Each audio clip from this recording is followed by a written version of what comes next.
Ladies and gentlemen, welcome back to the channel. Tesla stock did not exactly have a great day today. I think there's a fair bit of nervousness around markets heading into tomorrow's big catalyst, and we will go over that in this video.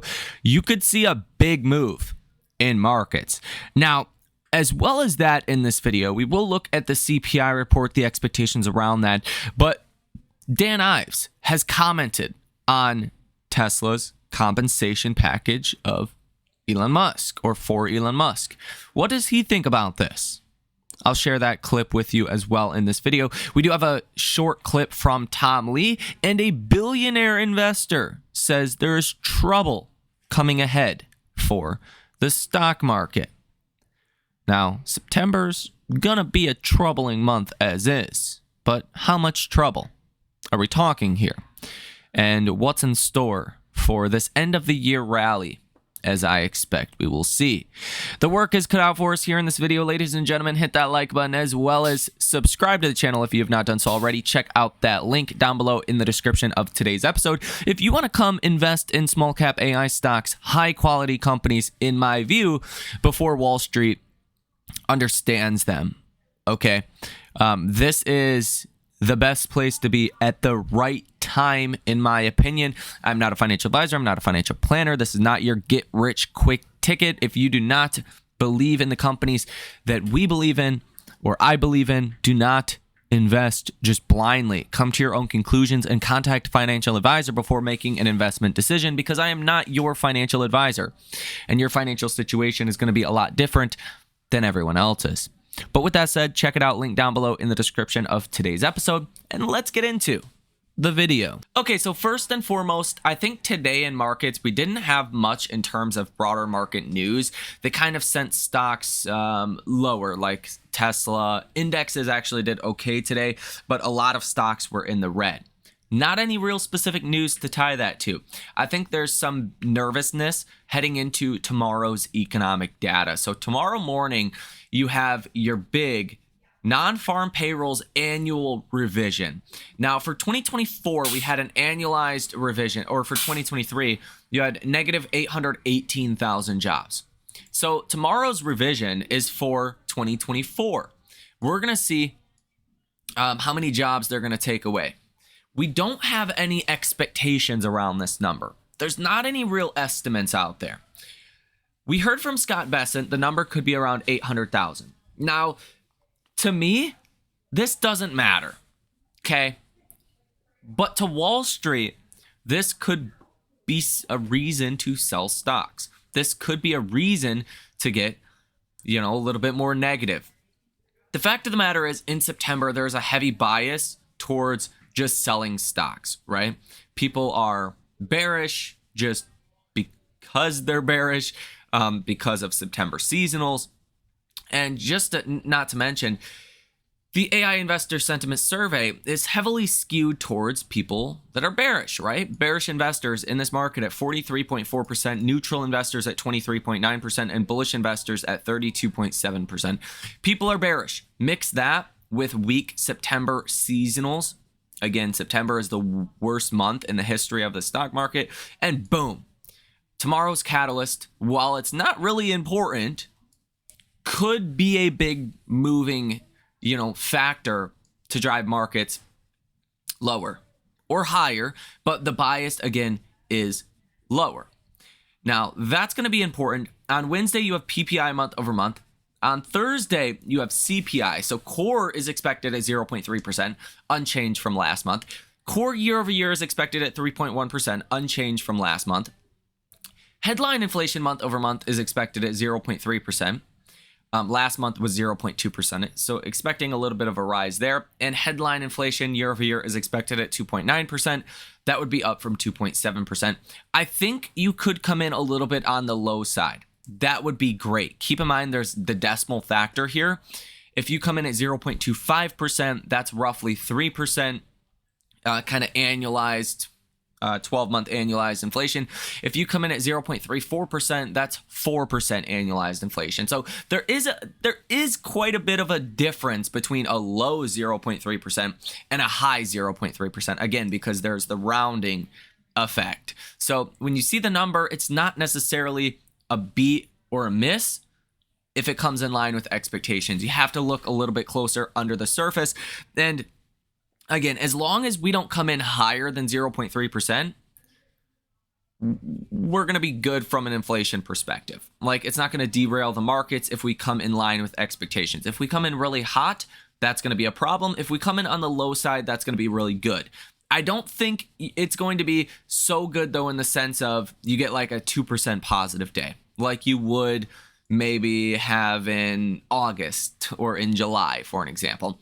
There's going to be a little bit of a lid on the upside, I believe, in September, just because algorithms, people are bearish. Like, there's not a lot of appetite to go out and, get super positioned in September. A lot of people expect that we're going to have some kind of at least mild correction in September. Whether that happens or not, that's kind of the expectation. And when that's the expectation, you're kind of, it happens almost every time, right? I hope we do get a little bit of a pullback in September to be able to reposition into some of our favorite stocks, okay, that we're investing in the trading community. Some of them have just done so well so quickly. Like, we have big positions on them, but I would have liked to get even some more as those proof of concepts develop into like proof of action, right? The companies are actually delivering on what they've said. Now, again, I think for Tesla, we're setting up for a very strong end of the year rally, but we have to get through September. Now, JP Morgan came out today and said, basically, the September 17th rate cut that is almost a certainty at this point, minus any kind of crazy economic data, really bad inflation report, really good, revision number tomorrow, minus anything crazy that happens, we're going to get a rate cut in September. And JP Morgan says the odds favor a sell the news event, that we're probably just going to sell off on markets, even though the rate cut should be seen as positive. Historically, rate cuts during non-recessionary economies are positive, which that's fair. I can get behind a rate cut being positive as long as it's not because of a recession. That's not the problem.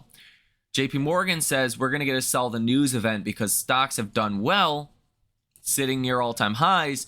In September, you're going to sell the news. Kind of like if Nvidia or Tesla, for an example, were to rally into earnings and then earnings come in line with expectations, you're probably going to sell off a little bit. You're not going to have a disaster 20% crash after earnings, but the stock's going to fall 3 to 5% most likely almost every single time.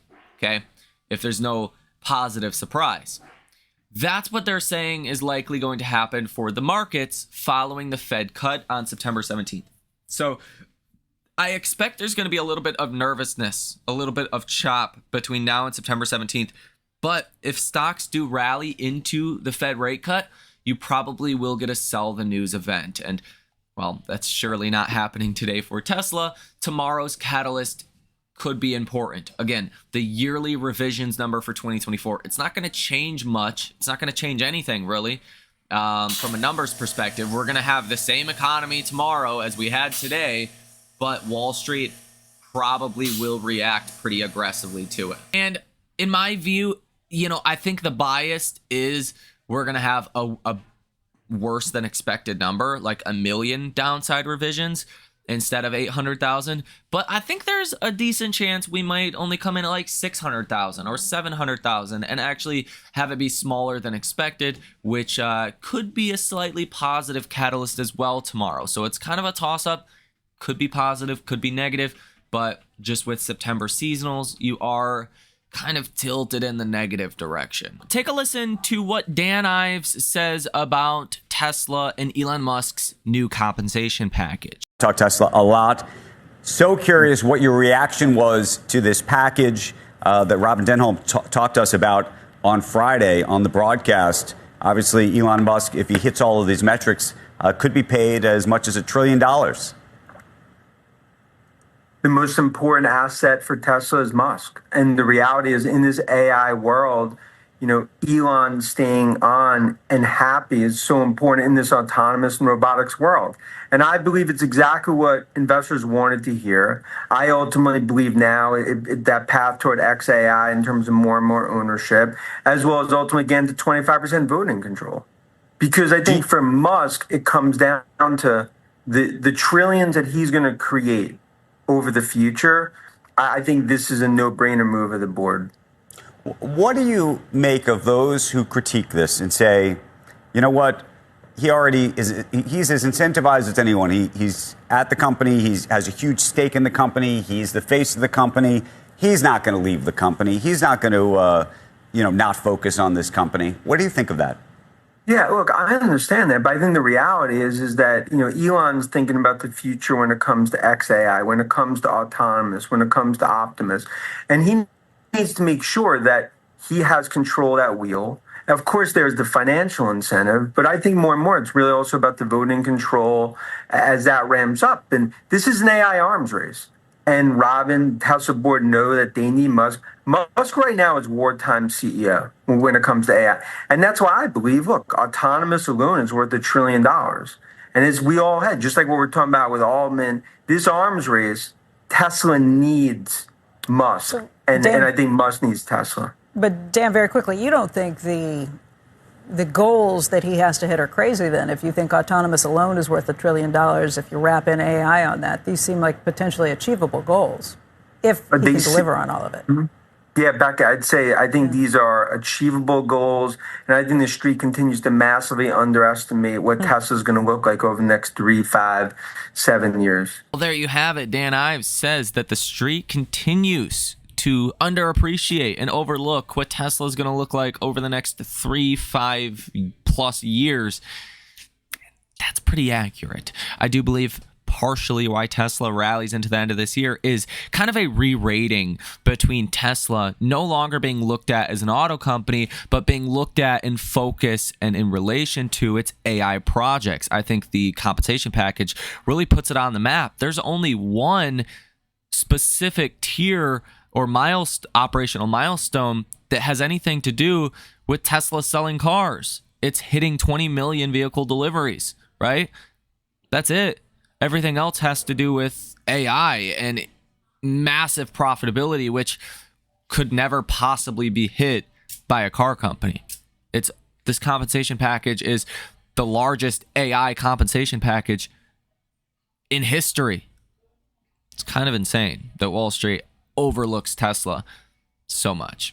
I think, again, partially why Tesla is $345 per share and not $500 right now, or in the process of getting to 500, like the stock is red today. It's September seasonals.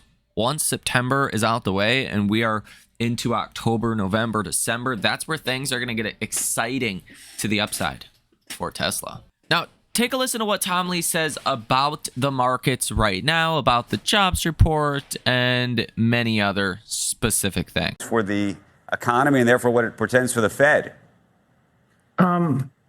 We can see that Fed fund futures jumped from roughly 2.3 cuts by the end of this year to almost 3. So on the heels of that jobs report, the bond market essentially is saying that the labor market is now deviating further from the Fed's target than inflation, and therefore justifying actually one additional cut. So I think that makes sense to me, because we know inflation, and that August CPI gets reported this week, may be elevating, but that the markets are going to begin to view that as transitory.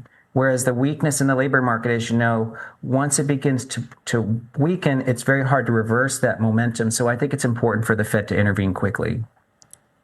And are you of the view 3 times this year, minimum?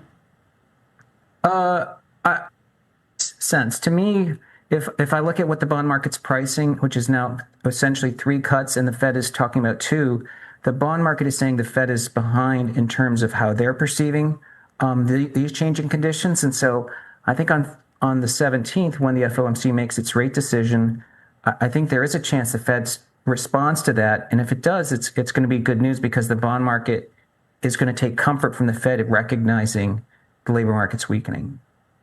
Hey, Tom, Even if the Fed cuts rates, it controls the short end, but not the long end. What do you anticipate happens on the longer end, and what do you think happens to the mortgage market, too, as a result? The long end is something to wonder about because we know globally, the 30-year especially has crept up. And we know that the Fed and other central banks have acknowledged that monetary policy has a lot of influence up until 5-year. The correlation is 90%. But once you get into the 10-year, the bond market is making its own decisions about growth. That is something kind of troubling. But on the other hand, I think mortgage rates could come down sharply because the spread between the 30-year mortgage and the 10-year is over 300 basis points.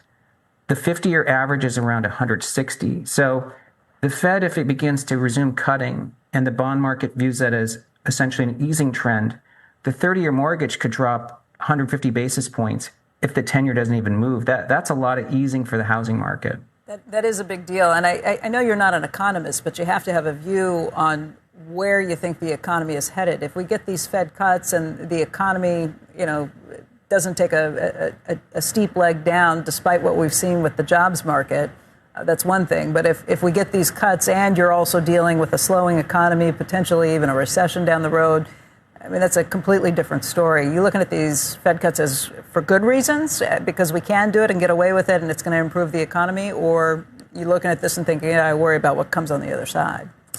I'm going to take the camp that I think that these cuts are actually going to be very constructive for the economy because the 30-year mortgage is strangulating the economy. We know housing has slowed dramatically, but we also know that there's a lot of pent-up demand for housing. So it's a market that does need to be fixed in terms of easing sort of supply-demand conditions.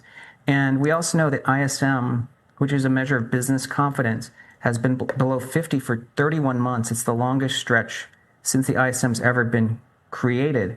So I think business confidence recovers if the Fed starts to cut. And so the combination of easing mortgage rates, business confidence recovery, I think is kind of a broadening cycle. And actually, I think that's why small caps have been the second best performing group after Mag 7 over the last 8 weeks. Tom, one of the things that Scott Besson said was he thinks that the economy is actually in better shape than we think and that the jobs numbers are going to get better. How does that factor into your thinking, or does it? I think on the margin, I'd agree with Treasury Secretary Besson's comments for two reasons. One, when we go through corporate earnings, we don't have any increase in comments from businesses saying business tapered off in July or August. So even though the labor market shows like it's deteriorated the last 2 months, business conditions haven't. In fact, even the Fed's beige book, most regions reported improving conditions. So that is one thing. And the second is we know the labor market undergoes a lot of revisions and we get September's benchmark revisions. I think it may show that the job market's been weak all year. And in fact, maybe the last few months have actually been stable. So I think Treasury Secretary Besson is sort of correct to an extent. Yeah, and it's generally hard to disagree with what Tom Lee says there. Again, I've said on this channel for a long time, it's not about the rate cut necessarily. It's about why we are getting the rate cut. And it appears, from my perspective, we're not going into a recession. You have to understand this on a deep level, or every jobs report that comes in bad, you're going to panic and get all scared and sell your stocks. The economy doesn't just go into a recession anymore, right? The economy's too big for that. Okay. It's very diversified. Like you don't just slip into a recession. You need a catalyst. You need a shock event. You need something to happen. And that's really always been the case for the economy. We've never really just fallen into a recession for no reason. But back in the day, before the economy was as big and diversified as it is today, one little shock or one small multi-day event could, used to push us into recessions all the time. But the recessions have become rarer and rarer as especially the economy has moved away from manufacturing, but really just grown to be so large. You don't just, like Microsoft earnings don't just collapse, right? Apple earnings don't just collapse, right? Nvidia earnings, they don't just collapse, okay? They're big companies. They have a lot of levers to pull. And that's kind of the same way you should look at the economy. If the China tariff embargo momentarily, at least, did not cause a recession, I don't think anything else is at this point.